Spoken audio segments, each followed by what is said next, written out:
오늘 우리가 함께 나눌 말씀은 출애굽기 7장 14절부터 25절까지 말씀입니다. 출애굽기 7장 14절부터 25절까지 말씀입니다.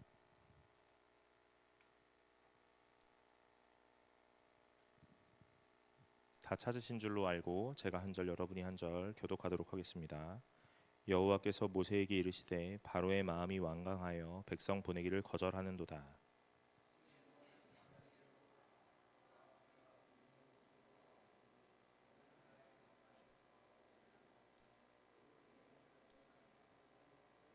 그에게 이르기를 히브리 사람의 하나님 여호와께서 나를 왕에게 보내어 이르시되 내 백성을 보내라. 그러면 그들이 광야에서 나를 섬길 것이니라 하였으나 이제까지 내가 듣지 아니하도다.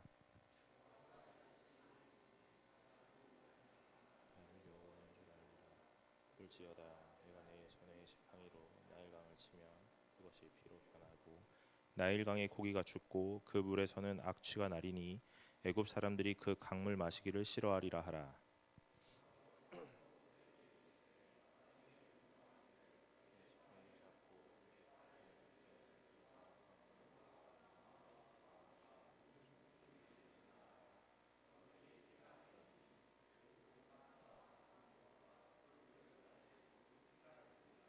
모세와 아론이 여호와께서 명령하신 대로 행하여 바로와 그의 신하의 목전에서 지팡이를 들어 나일강을 치니 그 물이 다 피로 변하고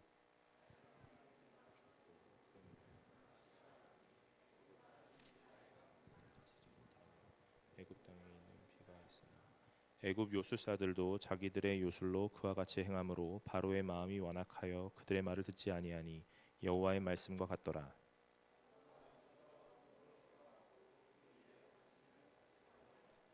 애굽 사람들은 나일 강물을 마실 수 없으므로 나일 강가를 두루 파서 마실 물을 구하였더라. 여호와께서 나일 강을 치신 후 이레가 지나니라. 아멘. 반갑습니다. 오늘 청년부 예배 나오신 여러분 환영합니다. 아까 전에 기도하는 친구 청년들 나와서 기도할 때 마이크 잘 안 나왔잖아요. 더 좋았지 않으세요? 네. 집중하게 되죠. 여러분 언제부터 우리가 이런 장비에 의존하고 예배를 드렸습니까? 그렇죠? 네. 여러분 오늘은 그런 날인가 보네요. 네. 우리가 하나님 앞에 집중해야 되는 것들이 있거든요. 기도할 때 조금 더 집중하고 오늘 말씀 드릴 때 조금 더 집중해야 합니다. 오늘 하나님 말씀에 잘 집중하시고 이 예배 가운데 하나님이 우리에게 말씀하시는 것 무엇인지 잘 깨닫는 시간 되시기를 간절히 소망합니다. 여러분 이제 출애굽기를 딱 시작하면서 유명했던 여러 가지 본문들이 막 지나가고 있는데 우리가 이제 너무나 잘 알고 있는 10가지 재앙이 딱 시작이 되는 거예요. 10가지 재앙 뭐라고 다 아시죠? 제가 이제 청년부 와가지고 우리 청년들한테 다니엘 새 친구 누구냐고 물어보니까 얘기했잖아요. 제가 다니엘 뭐 혜린이 뭐 민지 막 이렇게 얘기해가지고 제가 좀 깜짝 놀랐다고요. 네, 뉴진스에 다니엘이 있는지 몰랐다는 거예요. 너무나 당황스러웠어요. 사드락 메삭 아벳느고 이제 이거를 막 주입식으로 매주 만날 때마다 막 물어보니까 이제 다 얘기를 하더라고요. 다니엘 새 친구 누군지 안대요. 연합수련회 갔는데 이제 담임 목사님이 12제자 얘기를 하니까 갑자기 다 저를 쳐다보더라고요. 네. 여러분 12제자 누군지 아시죠? 예, 다 아시는 거라고 생각합니다. 네. 한 달에 한 명씩만 외우면 된대요. 12명이니까 그럼 1년이면 12제자 다 외울 수 있어요. 네. 그래서 이제 뭐 그렇게 지나가고요. 10가지 재앙 그러면 이제 또 뭐냐고 제가 이제 물어볼 거 아니에요. 그죠? 이제 여러분 다 아실 수 있을 거라고 생각하고 우리 수련회 했으니까 성령의 9가지 열매 뭐냐고 물어보면 이제 9가지는 다 말할 수 있다고 생각됩니다. 10가지 재앙 피계, 이파, 악, 독, 우, 매, 흑, 장 이렇게 해서 이제 외웠거든요. 제가 학교 다닐 때 나일강이 피로 변하고 개구리, 이, 파리 여러분 제가 이 10가지 재앙 외우면서 나도 이제 옛날 사람인가 라는 생각했습니다. 악을 하는데 여기 성경에 악이 없는 거예요. 악질이라고 저는 외웠거든요. 요즘 이제 돌림병, 전염병이라고 성경이 개정돼가지고 바뀌었어요. 그래서 제가 피계, 이파, 악, 독, 우, 매, 흑장 이렇게 했는데 악질이 없어. 독종도 없고 돌림병과 종기로 바뀌었더라고요. 아무튼 10가지가 있습니다.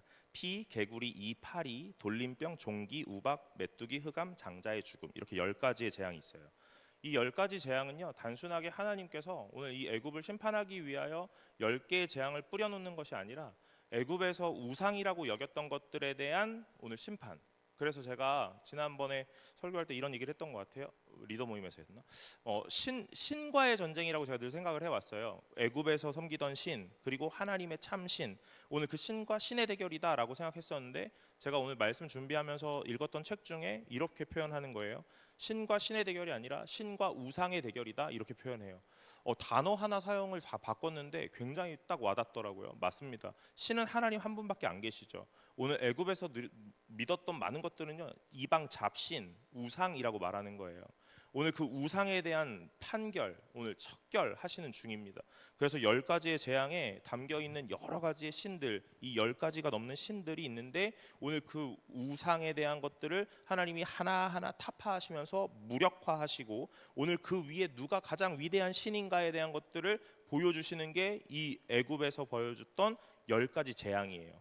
사랑하는 여러분, 오늘 저는 이제 이 10가지 재앙 중에 첫 재앙, 나일강이 피로 변하는 이 재앙을 살펴보고, 우리가 7, 8, 9장을 이렇게 건너뛰게 돼요. 그러면 이제 한 8번째 재앙까지 그냥 막 흘러가거든요. 제가 그래서 이 전체적으로 통틀어서 한번 설명해 보려고 합니다. 여러분, 10가지 재앙이 있어요. 10가지 재앙이 있는데 이 요술사가 따라할 수 있었던 재앙이 있었습니다. 알고 계세요? 처음 들은 건 아니시죠? 네. 여러분, 출애굽기 정도는 우리가 다 알고 있어요. 그죠? 우리가 창세기, 출애굽기는 천재들이거든요. 레위기를 가면서 이제 위기가 찾아오기는 하는데 출애굽기까지는 괜찮거든요. 여러분, 이 10가지 재앙 중에 이 요술사가 따라할 수 있었던 재앙이 있었어요. 그게 몇 가지냐면요, 2가지거든요. 피와 개구리 재앙이에요. 엄밀히 말하면 3가지를 요술사가 따라했는데, 그 3가지가 뭐냐면, 이 모세와 바로가 첫 대면을 했을 때 이 지팡이를 딱 던지면서 뱀으로 변하는, 요술사가 딱 자기 지팡이 던지고 뱀으로 변합니다.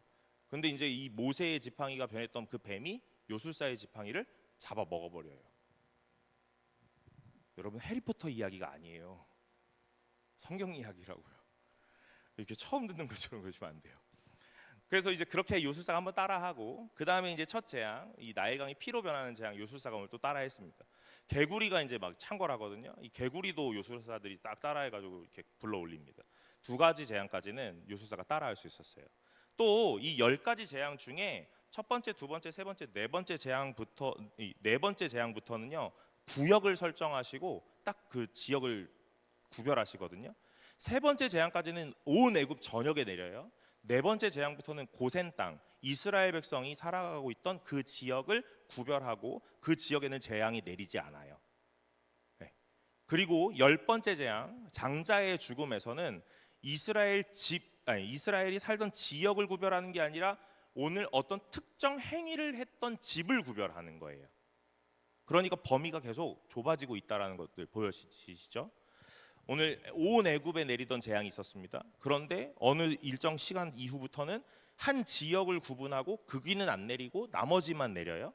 그리고 10번째 재앙에는 온 전역에 내리는데 이 유월절, 그 양의 피를 문설주에 발랐던 그 집만 빼고 나머지 재앙이 다 내리는 거예요.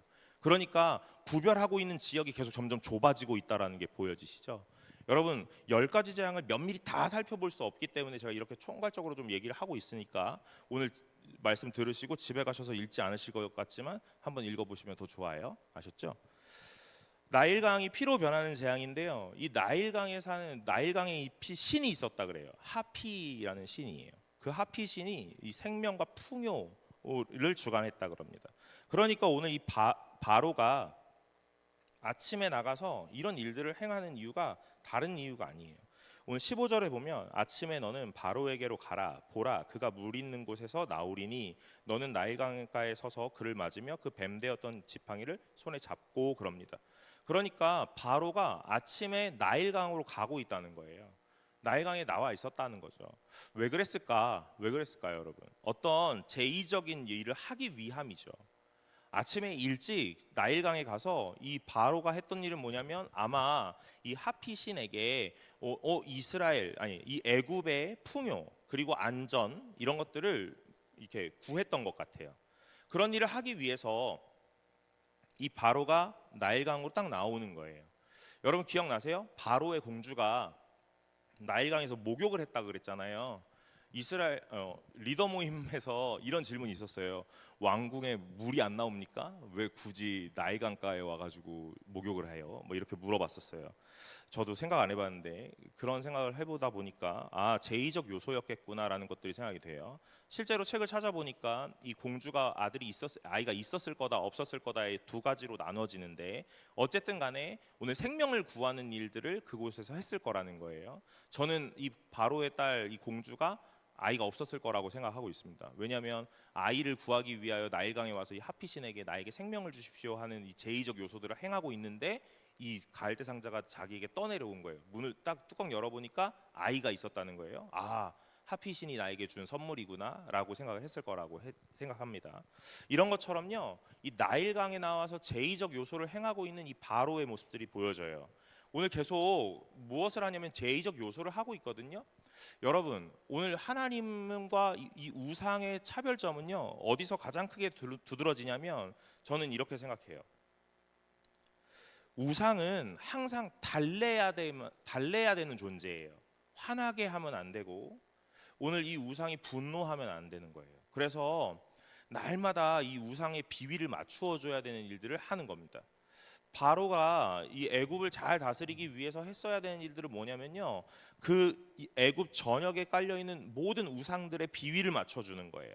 오늘 이 우상이 분노하면 자기 나라에 기근과 돌림병이 또 막 큰 죽음과 전쟁과 가난이 막 찾아올 것이기 때문에 오늘 비위를 맞춰줘야 돼요. 그러니까 뭐 하는 겁니까? 상다리가 부러지게 음식을 차려 오늘 바쳐야 되는 거예요. 누가 먹는지도 몰라요. 모르겠어. 그러나 바치는 거예요. 왜? 그 우상의 마음을 달래주기 위해서. 오늘 하나님 앞에 우리가 그런 요소로 다가가고 있다면 오늘 우리는 이 예배를 잘 점검해 봐야겠죠. 오늘 우리가 하나님 앞에 예배를 드리고 있는데 어떤 모양으로 예배를 드리고 있느냐 하는 거예요. 오늘 하나님은 우리의 아버지라 그랬습니다. 오늘 이 관계 설정이 매우 중요하다 그랬거든요. 오늘 우리가 예배를 드리는 이유는 하나님이 나의 아버지이시고 하나님이 나의 창조주이고 하나님이 나의 주인이시기 때문에 드려지는 행위인 거예요. 그리고 하나님께서 나를 죄에서 구원하시고 사망에서 생명으로 옮기셨기에 감사와 감격의 표현으로 하나님께 드리는 겁니다. 그런데 우리가 이 예배를 드리는 모든 행위 속에 어쩌면 하나님이 오늘 내가 이런 걸 하지 않으면 화가 나지 않을까 하는 마음으로 이 요소들을 행하고 있다면 하나님을 어떤 우상화한 거죠. 우상이라고 말을 해도 과언은 아닐 겁니다.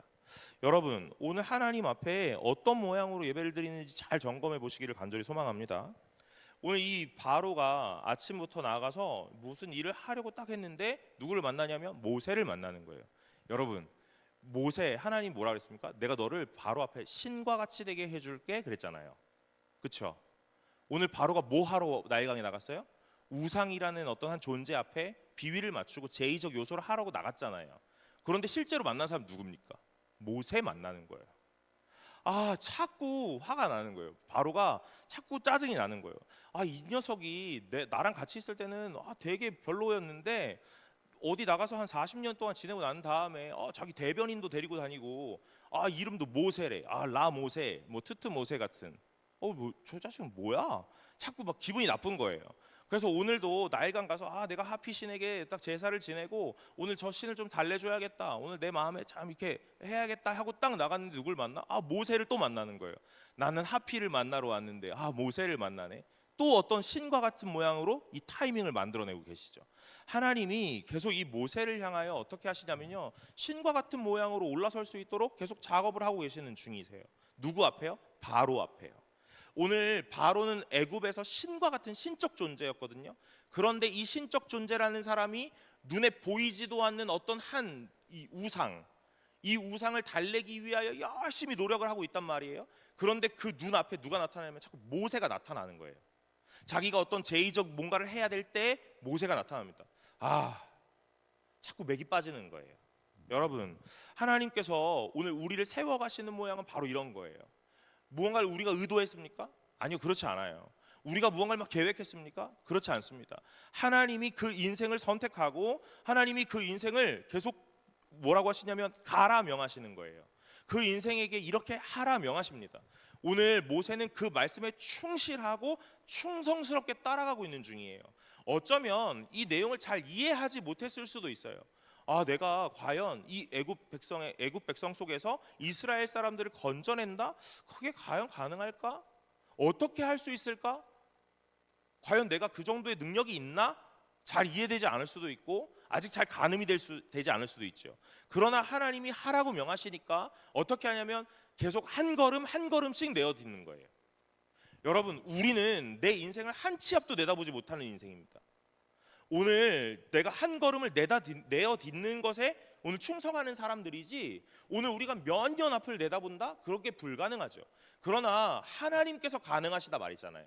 하나님이 모세의 인생에 오늘 그 나일강에 던져지고 오늘 바로의 딸의 손에 건져짐으로 너는 모세야라고 말을 했던 그때부터 하나님은 뭘 계획하시냐면 80년 뒤에 바로 앞에 세울 모세를 계획하시고, 오늘 그 인생 가운데 또한 몇십 년 이후에 애굽 땅에서 이 이스라엘 백성을 건져내는 최고의 지도자로, 최고의 큰 리더십으로 세우실 것을 계속 내다보고 계획하고 계시는 분이세요. 여러분, 계획하시는 분은 누구십니까? 하나님이신 줄로 믿으시길 바랍니다. 오늘 우리는 뭐 하는 사람이냐면 그 계획 앞에 충실하게 따라가는 사람이라 이 말이에요.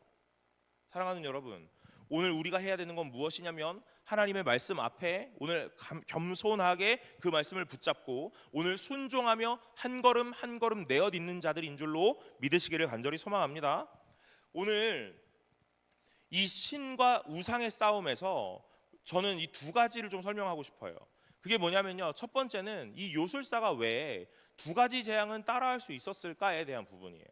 또 하나는 왜 이 10가지 재앙 중에 세 번째 재앙까지는 이 애굽 땅 전역에 내리고 네 번째부터는 구별하고 마지막 10번째 재앙에는 어떤 행위를 했던 한 집을 구별하셨을까에 대한 내용입니다. 여러분, 오늘 우리가 이 재앙에 대한 것들을 면밀히 하나하나 다 살펴보지 못하기 때문에 총괄적으로 보고 있는 중이에요. 그러니까 여러분 잘 따라와 주셔야 합니다. 이스라엘 백성은 아직 하나님을 알지만 하나님에 대해서 정확하게 이해하지는 못해요. 오늘 이 애굽 땅에서 400년을 살아가면서 분명히 이 우상 문화에 완전히 젖어들었을 거란 말이에요. 그러니까 하나님이다라고 말하는 이 하나님도 결국 뭘로 이해하냐면 어떤 한 우상의 하나로 이해하는 거예요. 어쩌면 우상보다는 조금 더 크고 조금 더 능력 있는 그냥 그 신에 불과해라고 생각할지도 몰라요. 그렇기 때문에 이 이스라엘 백성에게 하나님이 누구신지에 대한 것들을 하나님은 명확하게 보여주실 필요가 있다는 거예요. 맞죠? 하나님을 모르는데 어렴풋 아는데 하나님이 많은 것들을 막 쏟아붓고 계신다면 그건 좀 어렵겠죠. 그러니까 아주 처음부터 기초적인 것부터 차근차근 시작하시는 거예요. 하나님은 뭐 하실 수 있는 분이시냐면 초자연적인 능력으로 이 온 우주 만물을 다스리는 분이시다 하는 것들을 계속 보여주는 겁니다. 이 나일강은 이 애굽의 젖줄이라고 말하며 생명이었어요. 여러분, 우리가 큰 문명이 어디서 발달합니까? 큰 강을 중심으로 발달하죠. 그러니 나일강이 있다라는 이 말 자체도 이 애굽이 발달할 수 있었던 이유였겠고, 오늘 이 문명의 발달이라는 게 이 나일강으로부터 비롯했다라고 생각했을 겁니다. 그리고 애굽의 이 인식 속에 계속해서 하피신이 우리에게 큰 생명과 번영과 축복을 주었구나라고 생각했을 거예요. 그러니까 하나님께서 뭐 하시냐면 이 나일강을 무력화하시는 겁니다. 너희에게 주는 번영이 누구가 준 거냐? 이렇게 얘기하는 거예요. 너희가 누리고 있는 이 풍요와 너희가 주고 있는 이 생명이 누가 준 것이냐? 너는 이 나일강이라고 생각할 수 있겠고 나일강에 깃들어 있는 이 하피신이라고 생각할 수 있겠지만 절대 그렇지 않아 하는 것들을 보여주시는 분이세요. 오늘 하나님께서 이런 것들을 보여주시면 저는 이렇게 생각합니다. 압도하는 게 참 좋겠다라는 생각을 해요.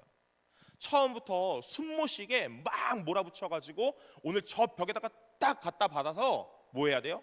항복을 받아내는 것이 하나님이 하실 수 있는 가장 좋은 방법이 아닐까라는 생각을 저는 가져요. 그러나 하나님은 그 방법을 선택하지 않는다는 거예요. 어떻게 하시냐면요, 아주 차근차근 하신다는 거예요. 왜 차근차근 해야 될까? 여러분, 제가 뭐라 그랬죠? 하나님에 대한 이해가 완벽하지 않기 때문에 그래요.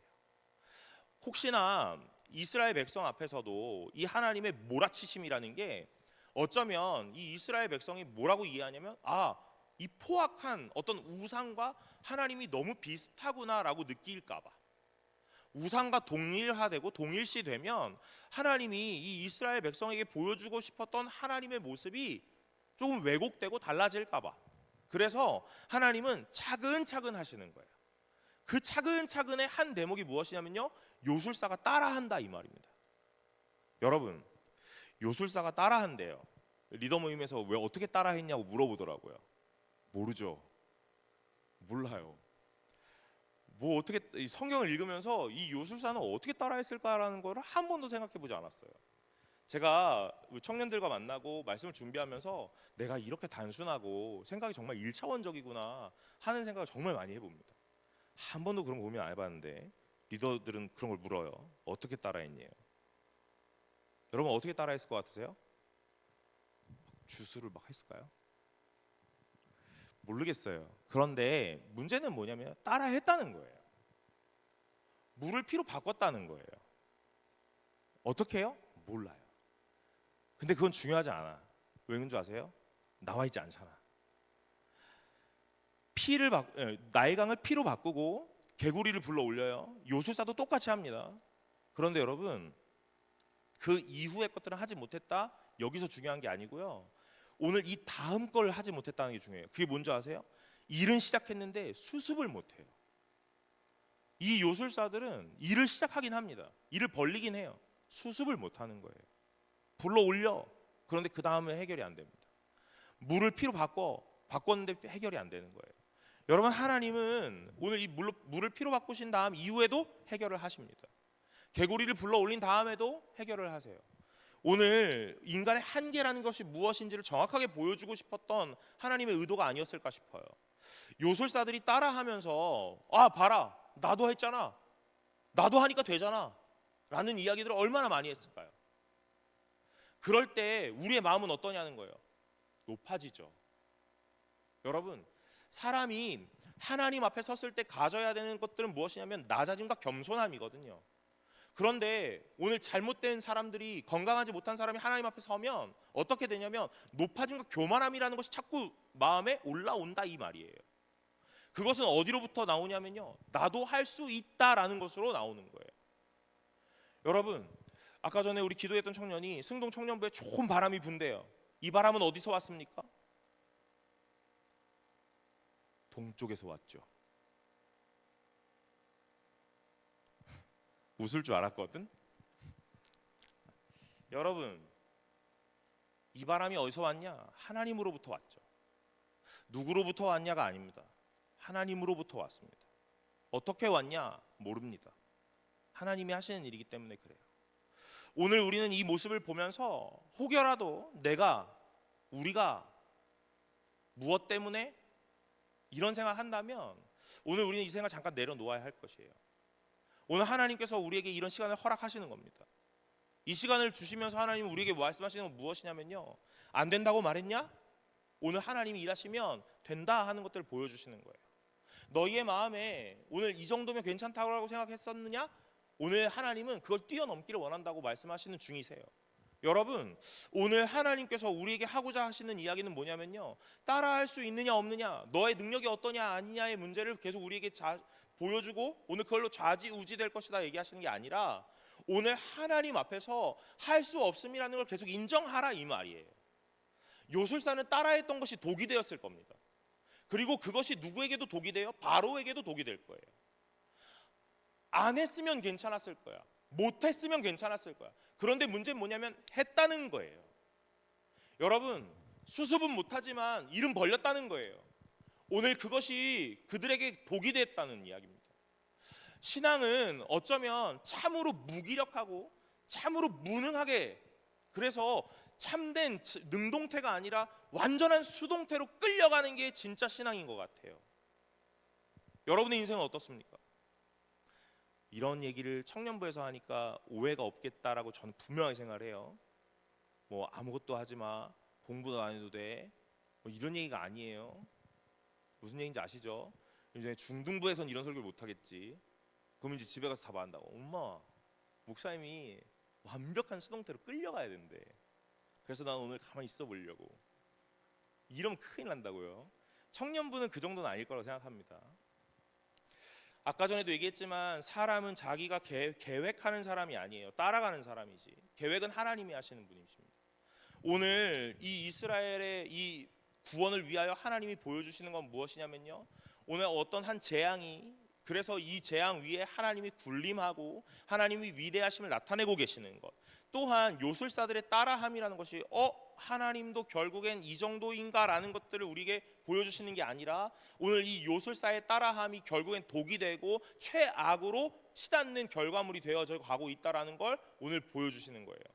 오늘 이 요술사들은요, 아마 기고만장했을 겁니다. 왜요? 했잖아요. 오늘 물을 포도주로 바꿨다. 물을 피로 바꿨잖아요. 네. 그러니까 오늘 기고만장하는 거예요. 바로는 아마 이 요술사들을 치하했을 겁니다. 공을 높이 사고 네 정말 대단하다라고 이야기했을 거예요. 여러분, 그럴 때 이 요술사들이 어떻게 했을까요? 바로 왕이요, 걱정하지 마세요. 다음에도 제가 본때를 보여줄게요. 쫄지 마세요. 오늘 바로는 자기의 밑에 있는 이 신하들을 믿고 아주 최선을 다해 자기 멋대로 살아가고 있을지도 모릅니다. 하나님께서 이 요술사에게 따라할 수 있음을 허락하신 것, 그죠? 요술사의 능력으로 된 게 아니잖아요. 하나님이 허락하신 거예요. 무엇을 하기 위함입니까? 인간의 죄악이라는 게 얼마나 팽배하고 관영한지 낱낱이 보여주시기 위함이죠. 할 수 있다라는 걸 알았다면 오늘 어쩌면 하나님 앞에 겸손했어야죠. 왜냐하면 자기가 이름 벌렸으나 수습은 못했기 때문입니다. 그런데 했다라는 것 하나 때문에 자기가 기고만장해지는 거예요. 오늘 죄라는 게 이렇게 관영하다라는 걸, 이렇게 최악이라는 걸 하나님은 오늘 이스라엘 백성과 이 애굽 사람들 사이에 보여주고 계시는 중이에요. 여러분, 10가지 중에 2가지밖에 못 따라한다고요. 피, 개구리, 대단한 거죠. 그럼에도 불구하고 2개밖에 못 따라합니다. 오늘 하나님께서 이 상황 가운데 보여주시는 것 무엇이냐? 하나님이 진짜 위대한 신이십니다에 대한 인정, 하나님을 바라보고 따라가야겠다는 순종, 오늘 그걸 말씀하세요. 그런데 여러분, 사람은 참 죄인이고 날 때부터 죄인이라 오늘 내가 할 수 있다라는 것 하나만 나타나면 뭐해요? 내가 해보겠다고 말하는 거예요. 내 자의식이 생기면 모든 걸 내가 결정하겠다라고 말하는 거예요. 여러분, 누가 제일 안 바뀝니까? 누가 제일 안 바뀌어요? 네, 너네가 제일 안 바뀌어요. 내가 제일 안 바뀌어요. 내가 알고 있는 경험, 내가 알고 있는 지식, 내가 알고 있었던 여러 가지 시간, 그것들이 나를 이끌어오고 있거든요. 그것들이 나를 이끌어오는 경험은 무엇이냐면요, 했더니 되더라예요. 그 경험들이 나를 계속 이끌어오는 거예요. 하나님은요, 오늘 우리를 이끌기 원하시거든요. 무엇으로 이끌기 원하십니까? 하니까 되더라의 경험으로 이끄시는 게 아니라 하나님이 하라 하셨더니 오늘 그 하나님이 하시더라 하는 경험으로 이끄시는 거예요. 사랑하는 여러분, 하나님의 명령, 하나님의 말씀 잘 듣고 오늘 그 말씀 순종할 수 있는 분들이 되시기를 간절히 소망합니다. 오늘 또한 이 자리를 구별하세요. 지역을 구분하십니다. 이 애굽의 온 땅에 이 3번째 재앙까지 다 내립니다. 그리고 4번째 재앙부터는 이 지역을 구분하여 고센 땅에는 이 재앙이 내리지 않아요. 여러분, 누가 지키고 누가 보호하는가 하는 것들을 보여주고 싶으셨던 거죠. 그러면 애초부터 하나님이 첫 번째 재앙부터 좀 이렇게 구별하셨으면 더 좋지 않았을까? 여러분, 제가 뭐라 그랬죠? 하나님에 대한 이해가 아직 부족하다고요. 그러니 하나님이 어떤 일을 하시는 분이신지를 보아야 되는 거예요. 이 애굽 백성과 이 이스라엘 백성이 이 심판을 바라보는 태도가 다르다 이 말입니다. 애굽 백성은요, 저거 나도 할 수 있을 것 같은데 라는 관점으로 계속 바라보고 있는 거예요. 저거 나도 할 수 있어, 저거 내가 할 수 있을 것 같아 라고요. 오늘 이스라엘 백성은 어떤 관점으로 이 재앙을 바라보냐면, 하나님이시구나, 나는 할 수 없구나, 하나님이 내리는 재앙 앞에 나는 참 무기력하고 무능력하구나, 그래서 나는 하나님을 의지해야 되는구나 하는 것으로 계속 귀결하고 있는 중이에요. 그러니 첫 번째, 두 번째, 세 번째 재앙이 이 온 애굽에 내릴 때 이스라엘 백성은 뭐 하냐면요, 하나님이 지키지 않으시면 난 죽을 수밖에 없구나 하는 것들을 보게 되는 거예요. 애굽에서 살다 보니까 그래, 하피가 나를 지키는구나, 뭐 누가 하케트가 나를 지키는구나, 뭐 토트가 나를 지키는구나, 그런 줄 알았다고요. 그런데 그게 아니라는 거예요. 누가 지켜요? 하나님이 지키는 거였구나, 그걸 알게 되는 거예요. 그러니 오늘 입술로 계속 고백하게 되겠죠. 하나님이 나를 지키지 않으면 살 수가 없는 거였어. 오늘 애굽의 이 우상들이 대단한 줄 알았는데 별것도 아니었어. 하나님이라는 분이 정말 위대한 신이었던 거야. 이렇게 해요. 그러니 4번째부터는 구별하기 시작하는 거예요. 어디를요? 딱 정확하게 이 애굽에서 이스라엘이 살았던 고센 땅을요. 그래서 이 고센 땅에는 이 재앙이 내리지 않는 겁니다. 이 애굽 땅에 흑암이라는 재앙이 내렸을 때도 그 고센에는 빛이 있었다 그래요. 여러분, 누가 지키시냐 하는 걸 우리는 보아야 된다는 거예요. 여러분, 이 땅을 살아가면서 여러분의 인생은 누가 지킵니까? 누가 지키세요? 하나님이 지킵니다 라고 말할 수 있냐 하는 거죠. 실제로 오늘 우리가 예배를 드리고 신앙생활을 해 나가면서 우리는 아마 모범 답안을 너무나 잘 알고 있는 그런 신앙인이 아닐까 싶어요. 여러분의 인생 가운데 고난이 찾아오고 문제가 찾아왔을 때 그때는 여러분 누굴 찾고 있냐 하는 거죠. 평이한 삶을 살아가고 있을 때는 우리가 너무나 아주 자연스럽게 모범 답안을 말할 수 있다니까요. 그런데 문제가 찾아왔을 때는 그러지 못하더라 하는 거예요. 실례로 제가 고등부 사역할 때 우리 고등학생 친구였어요. 이 친구는요, 소위 별명이 율법주의자였는데, 아주 정확하게 예배도 잘 드리고 기가 막힌 아이예요. 그런데 이 친구가 고3이 됐거든요. 그런데 이제 여름 수련회를 앞두고 이 고3 되는 이 아이가 약간 이제 표정이 좀 어둡더라고요. 뭐 제가 율법주의자인데 뭔 고민이 있을까 그런 생각을 했죠. 이 친구들 예배 끝나고 모여가지고 큐티 모임도 하고 모여서 이제 기도 모임도 하고 그러는데 이 친구 빠지지 않거든요. 율법주의자니까 절대 안 빠집니다. 그런데 제가 이제 그날 이렇게 물어봤어요. 수련회가 얼마 안 남았는데 기대하는 게 있냐? 기도 제목이 있냐? 이렇게 물어봤어요. 그런데 이제 돌아가면서 얘기하는데 이 율법주의자 차례가 된 거예요. 그래서 이제 우리가 모두가 다 이렇게 기대를 하죠. 또 입에 발린 소리 하겠구나 이런 생각을 했습니다. 근데 그 친구가 머뭇머뭇하더니 이렇게 말하는 거예요. 전사님, 저는 믿음이 없나 봐요. 율법주의자가 할 말이 아니잖아요. 저는 믿음이 없나 봐요. 그러더니 이 친구가 갑자기 막 우는 거예요. 남자아이거든요. 막 우는 거예요. 그래서 제가 율법주의자가 할 말은 아닌데 왜 그러는 거야? 그랬어요. 그랬더니 이 친구가 막 울면서 저한테 뭐라 그러냐면, 저는 고등학교 2학년 때까지 학원 안 다녔거든요. 그래서 교회 오고 수련회 가고 이러는 거 하나도 방해되지 않았대요. 고3일 시작하면서 학원을 다니기 시작했다는 거예요. 그러니까 이 친구가 그 예배가 불편해지는 거예요. 예배 이후의 시간들이 자꾸 자기의 마음 불편하게 하더라는 거예요. 수련회를 가야 된다 그러니까 이 친구가 뭐라 그러냐면 학원을 못 가니까 갑자기 불안함이 막 찾아왔다는 거예요. 이렇게 말해요. 학원 안 다녀서 믿음 있는 척하고 살았던 것 같아요. 학원 다니기 시작하니까 나 믿음 없었구나 하는 것도 알게 되었어요. 이렇게 얘기하는 거예요. 여러분, 평상시에 평이하게 살 때는요, 모범 답안 아주 잘 나옵니다. 하나님 감사합니다. 은혜로 살아요. 하나님뿐이 없습니다. 하나님이 나의 주인입니다. 이렇게요. 고난이 찾아오고 환난이 찾아오면 하나님 온데간데 없어요. 그렇죠? 그렇지 않습니까?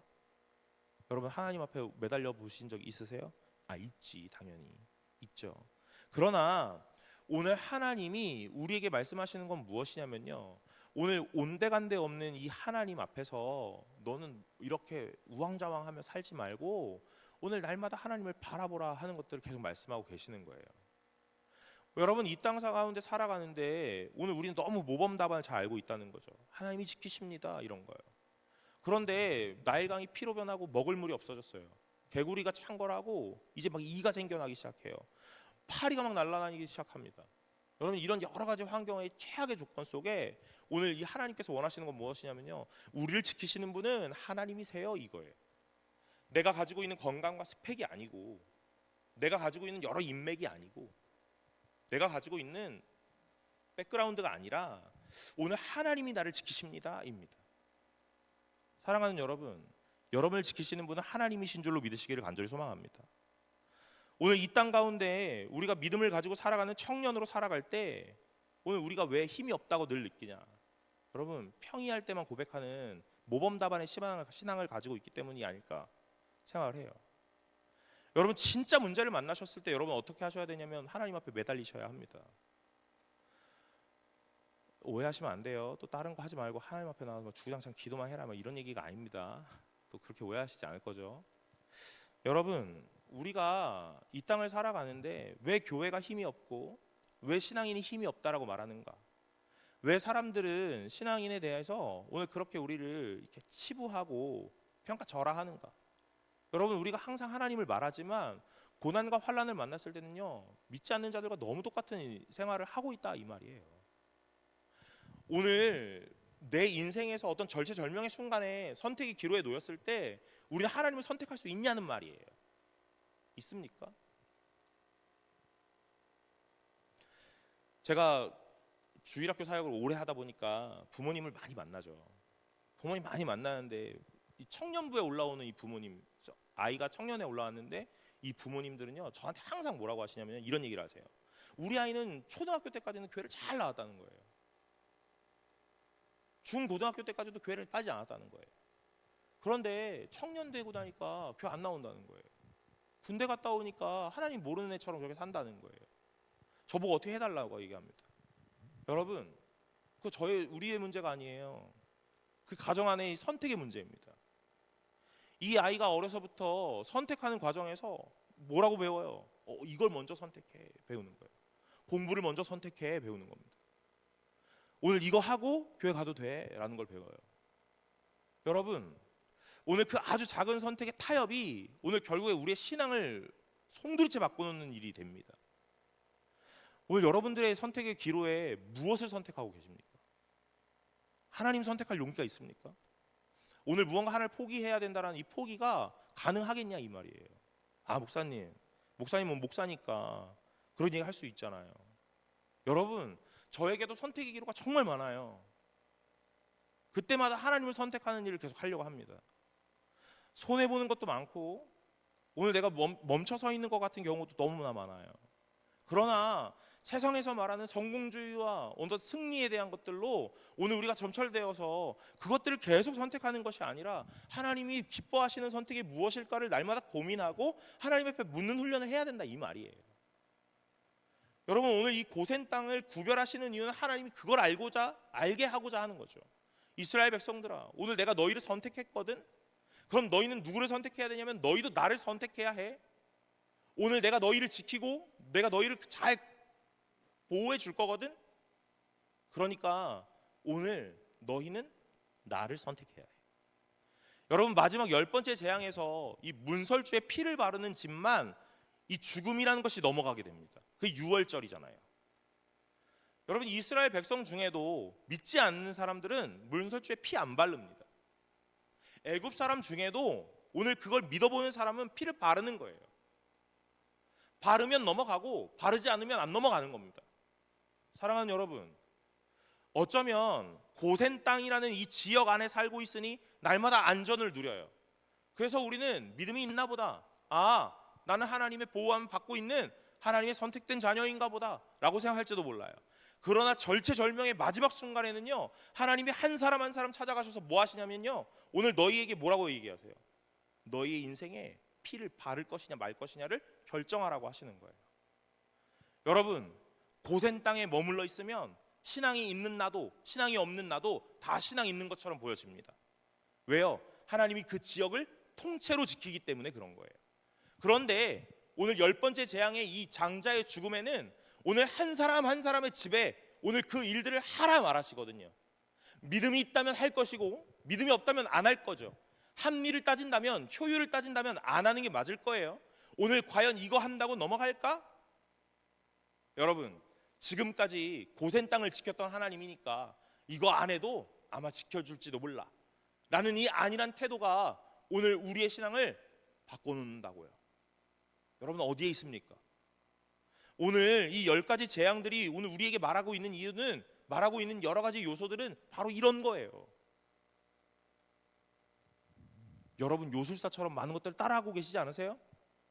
하나님이 하실 수 있는 영역인데 마치 내가 하고 있는 것처럼, 그래서 내가 하고 있으니 내가 잘 되고 있는 것처럼 느껴지지 않으세요? 내가 하니까 되네, 괜찮네, 할 수 있었네 하고 말입니다.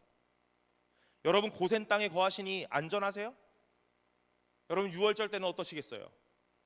교회 안에, 신앙 안에, 오늘 이 공동체 안에 있으니 신앙이 없는 나도 신앙이 있는 것 같고, 신앙이 연약한 나도 마치 무언가를 말할 수 있는 것 같고, 오늘 하나님을 못 느낀 나도 하나님을 느끼는 것 같고, 오늘 그렇게 느낌과 분위기에 취해 내 신앙이 어디에 있는지도 모르고 그렇게 살아가고 있지는 않으세요? 여러분, 이 10가지 재앙의 가장 마지막에 이 활용점정을 찍는 유월절이라는 이 재앙은 오늘 하나님이 한 사람 한 사람에게 찾아가셔서 이렇게 얘기를 해보시는 거예요. 내 말을 들을 거야 말 거야? 네가 말하는 이 합리와 효율을 따를 거야 말 거야? 오늘 너는 이 분위기에 취해 오늘 너의 신앙이 안전하다고 느끼고 있는 거야? 이렇게 해요. 사랑하는 여러분, 오늘 제가 조금 더 냉철하고 조금 더 객관적으로 이야기한다면 여러분과 저의 신앙이 어디에 있는가를 잘 보아야 한다 이 말입니다. 오늘 고센 땅에 거주하고 있는 우리예요. 승동교회 안에 아주 안전하게 거주하고 있는 우리입니다. 그러나 오늘 이곳이 우리를 지켜준다 하여 오늘 우리의 믿음이 아주 좋은 것이 아니에요. 아주 대단한 믿음이 아닙니다. 오늘 우리나 이 지역 안에 있다고 해서 오늘 우리가 요술사가 아니라는 보장이 없다는 말이에요. 우리의 마음 가운데 내가 했나? 내가 잘하고 있나? 하는 생각을 하고 있을지도 모른다 이 말이에요.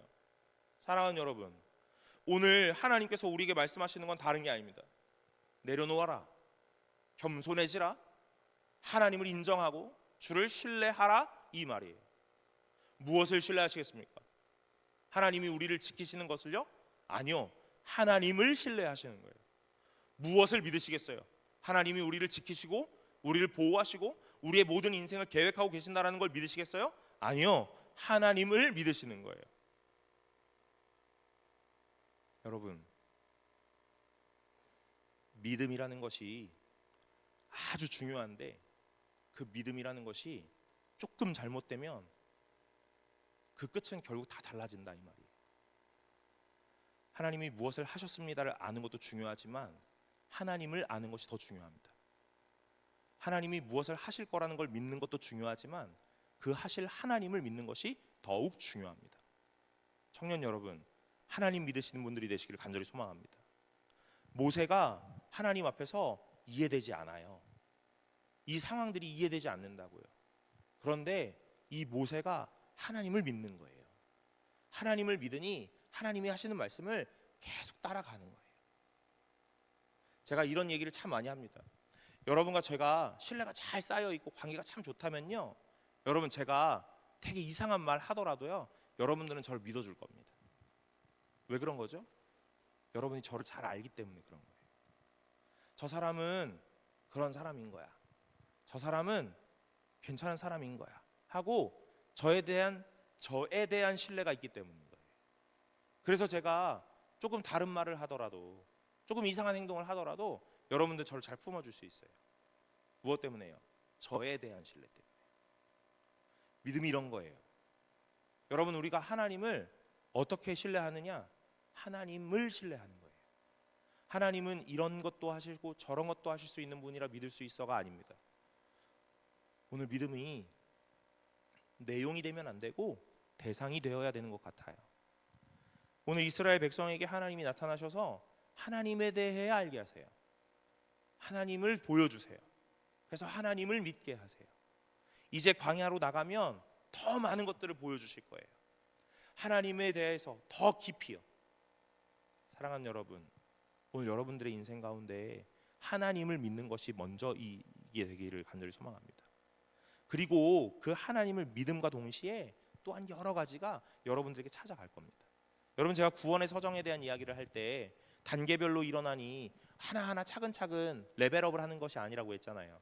비록 단계를 다 나눠놓긴 했지만 한 번에 동시다발적으로 이루어지는 거라고 얘기했습니다. 그렇죠? 오늘 이 하나님을 아는 것과 하나님에 대한 인식을 하는 것도 동시다발적으로 이루어져요. 제가 하나님을 믿으셔야 된다라고 말했지만 이것과 함께 하나님이 어떤 분이신지도 우리에게 깨닫게 하신다 이 말이에요. 이거 먼저, 이건 나중에 이런 이야기가 아닙니다. 그러나 굳이 제가 먼저 된 것을 이야기하자면 하나님을 믿는 걸 먼저라고 얘기하는 거예요. 사랑하는 여러분, 청년의 때에 참 어렵고 참 힘든 시간들을 보내고 계시죠. 참 답답하고 답이 없고 낭떠러지 같은 시간들을 보내고 계시는 줄로 압니다.